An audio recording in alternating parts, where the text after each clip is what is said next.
and welcome. My name is Jimmy Carr, and this show is called Jimmy Carr's Comedy Cuts. Over the next half an hour, we'll be hearing some of my favourite comedians perform some of their funniest routines. Stick around, should be fun. And in between the funny clips, there'll be me talking about them. Bit like this. And this. I'll also be telling you today how to tell the perfect joke. Not how to be a stand-up comedian, that's in a different show. If you miss that, there's always the iPlayer. You might as well use it, you paid for it. No, today's show is all about learning how to sell a joke. It might be to your work colleagues, maybe your gran, or perhaps you've just met someone. You've had relations with them by the bins at the back of Morrison's, and now you need to find something to fill the silence, and figure that a joke would do the trick nicely. The problem is that more people than you think are a bit scared of telling jokes. I can't tell a joke, I always muck it up. It's just another way of saying I haven't really got the confidence. But worry no longer, because by the end of this show, I guarantee you'll have the basics sorted. Before we start, let's remind ourselves how the professionals do it. Here's Jack D. There's something about the British where the sun comes out. They love it, and they have to go like, go on, do your worst, you bastard. Go on. Call yourself a son. I've got more rays coming out my arse. I'll go on. Australia, they have like kind of sunburn prefects going up and down the beach, apparently. This is what they do, and they come up and if they've seen you've been out in the sun too, they're like, good day, mate, you sure you shouldn't get in the shade for a bit? And they go, oh yeah, you're probably right, thanks, mate, yeah. Except if it's a British person, though. I think I'll be the judge of that, thank you.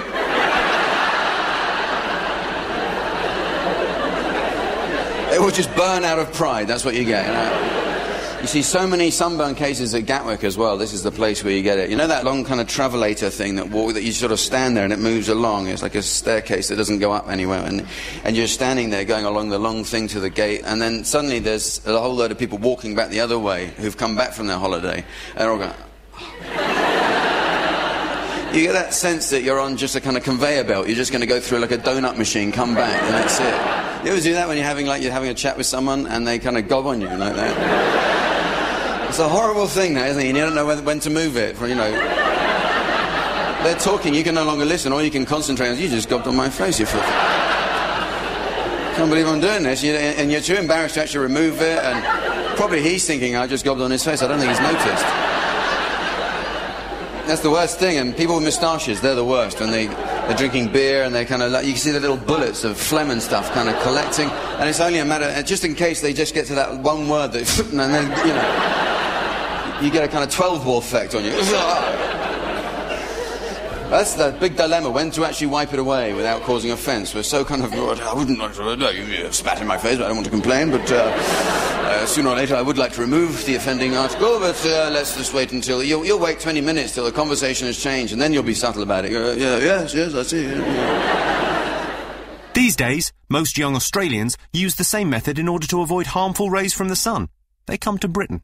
Opinions differ as to whether you can ever teach someone to be a comedian. Most professionals agree that great comedians are born, not made. Of course they do. They don't want everyone to think that what they do is easy, or a skill that just anyone could learn. It might mean they got paid less. So instead they claim that truly brilliant comics are born with a sort of special superpower called funny bones. Now, whether this is true or not, I don't know. I think we'd all agree, though, that the very best comedians do have a certain something. I mean, Tommy Cooper could get a laugh just by the way he walked on stage. But that doesn't mean that the ability to tell a decent joke is beyond the abilities of mere mortals like us. I certainly hope not. I'm on at the Hammersmith Apollo later. Here's Milton Jones, showing us how it should be done. At the end of every day, my dad always goes round pulling out all the plugs and turning out all the lights, very safety conscious. Why? He got the sack from air traffic control. I got arrested today for playing chess in the road. I said, it's because I'm black, isn't it?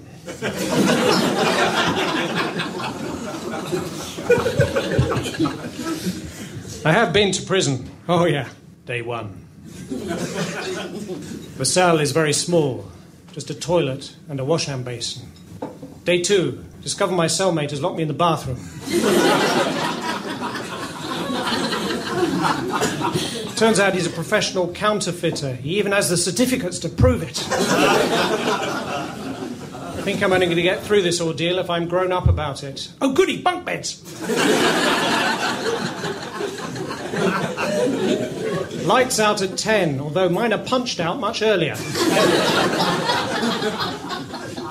Day 3, my cellmate's demanding that I get rid of the pet that I've managed to smuggle into prison. Put an advert on the notice board. Free skunk available. Enthusiastic response to begin with.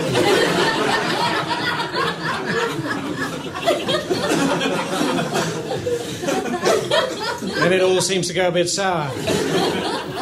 Day 183. Losing track of the days. Seem to remember the film The Shawshank Redemption, where Tim Robbins scoops his way out of prison using a spoon, asked to eat all future meals with a pneumatic drill. OK, so if we're going to learn how to tell a decent joke, it might be worth taking a moment or two to have a look under the hood, to see how they work. This isn't an in-depth theory of comedy, this is just the nuts and bolts of joke construction. Let's start at the end. The most important part of any joke is the punchline. In fact, that's the bit that most professional gag writers write first. It's the joke's destination, if you like. The setup or premise is just a method of arriving safely at the punchline. As long as the setup delivers you in one piece, it doesn't matter if it's a chauffeur-driven limousine or an unlicensed minicab. The important thing is getting the punchline right. That's key to selling your joke. While you think about that for a moment, why not have a listen to Gina Yashray talking about her mum? Well, at the last general election, I did one of them computer programs that was going around the internet. It was one of the programs where you type in, it asks you certain questions, and then according to your answers, it will tell you who to vote for. And it came back that I should vote Lib Dem. And I was like, My mum did the same test, and she came up BNP. Are these people coming into this country? Coming into this country, taking all our jobs. Who are the helicopter funds? Who are these Armenians? I've never even heard of Armenians until they started flooding into this country. All these immigrants. But mom, aren't you an immigrant? No. I have a British passport. So as long as you don't mangle up the punchline, you should be okay. That's the bit you really need to get off pat. Your mates will forgive you if you meander a little bit with your setup, but if you make a mess of the punchline, the joke will end up being on you. The punchline is so important that often we have jokes that don't even need a setup. Don't believe me? Well, you probably use a few of them in your own life every day. They're called in-jokes. They work because a previously shared experience or environment can work between friends to provide all the setup you need. Here's an example. If Dave at work got so sick at the office Christmas party that he puked in a bin, then you might nickname him the Bin Man, or simply check your bin every time he comes over. It wouldn't kill at Wembley, but it works in the office because you're all sharing the punchline and laughing at Dave's expense, over and over and over again, until that day comes when Dave the Bin Man Skelton can't take it anymore and goes all sorts of crazy with the ceremonial samurai sword which ironically he got as a leaving present from his last job. Here's Tom Stade. He's a Canadian comedian, but he lives in Britain, in Wolverhampton. Shame. So, I've been living here in the UK now for about 4.5 years, and I've been married for 12, and I've been learning a lot. Because you get so angry at your partner, man.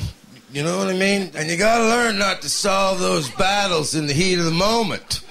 You know, I'll never try and solve an argument at Sainsbury's ever again.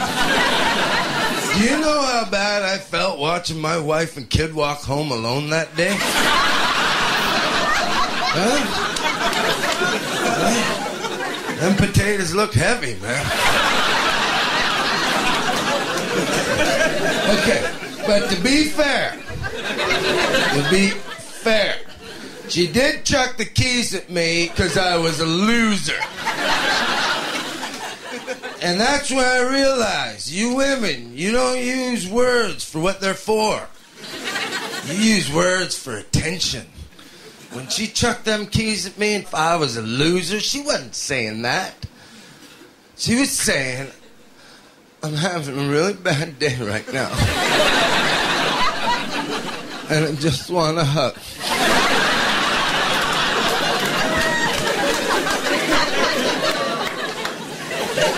But I misinterpreted that.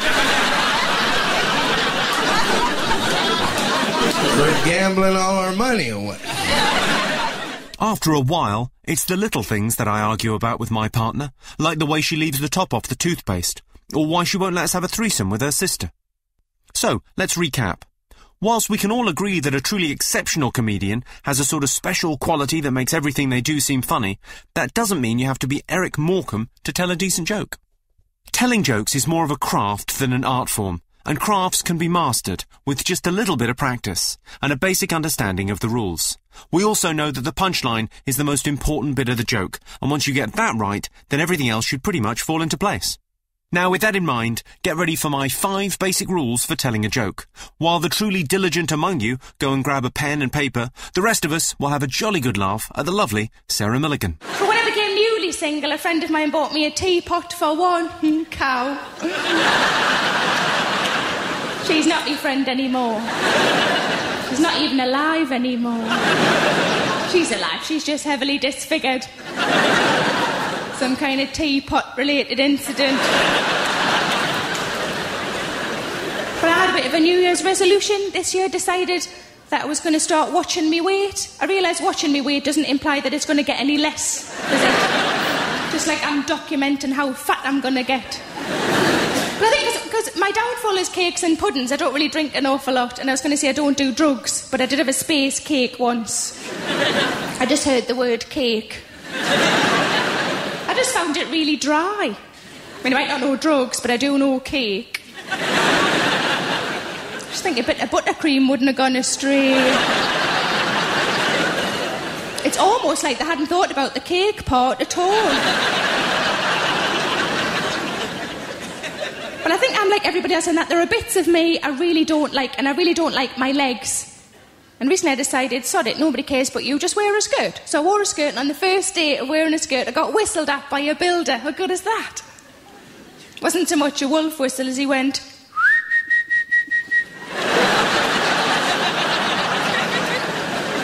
It's not the same thing at all, is it? It's like you would a little dog. But I did, in a moment of stupidity recently, I did toy with maybe getting myself some thigh-high boots. And sort of fishing for a compliment, I said to my sister, where would I get thigh-high boots that would fit my thighs? And she said, well, trannies must get them from somewhere. I was in Thailand recently, and I got chatting to someone in a bar. I'd heard the stories, but she looked like a woman, and she dressed like a woman, and she talked like a woman. So imagine how disappointed I was when I got back to my hotel and discovered she really was a woman. OK, here are my 5 basic rules for telling a joke. Number 5. Pretty straightforward, really. Pick your moment. It's always easiest to tell a joke when everyone is relaxed and enjoying themselves, at a party or down the pub. Just don't wait until you've had too much Dutch courage and you're slurring your words. It works for Dylan Moran, but it probably won't work for you. Of course, you could always try to use a joke to relieve the tension of an awkward situation, but trust me, Gran's just had a heart attack isn't a great opener. Here's the charming and funny Irish comedian, Brendan Dempsey. I'm not cool with my phone. That's how you know when you're getting old. It's not losing hair or putting on weight, along with some bit of technology that you have, but you don't quite get. You know, it's like, and you see a younger generation who don't question it at all. It's on the end of their arm. It's a natural extension. Pooh, it's just so cool. Pooh, they got posters for it. Pooh, you know, it's like young people, when they get phoned up, they just pluck the phone out of thin air. You know, it just jumps into their hand, like a Jedi with his lightsaber. You know, it's just hello, yeah, see you there in 5 minutes, yeah, you know. When my phone goes off, I react like a soldier who's just realised that one of his grenades has dropped a pin, but he doesn't know which one yet.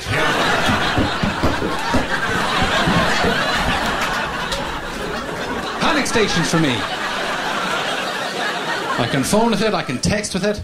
I can't download ringtones, and even if I could, I don't think I would, because I don't see the point. And I've certainly never, ever seen any woman walk up to some guy in a bar and say, hi. Myself and my friends thought that you were a bit of a plank when you walked in, but once I heard the Stylophone remix of the theme tune to Mission Impossible, I thought,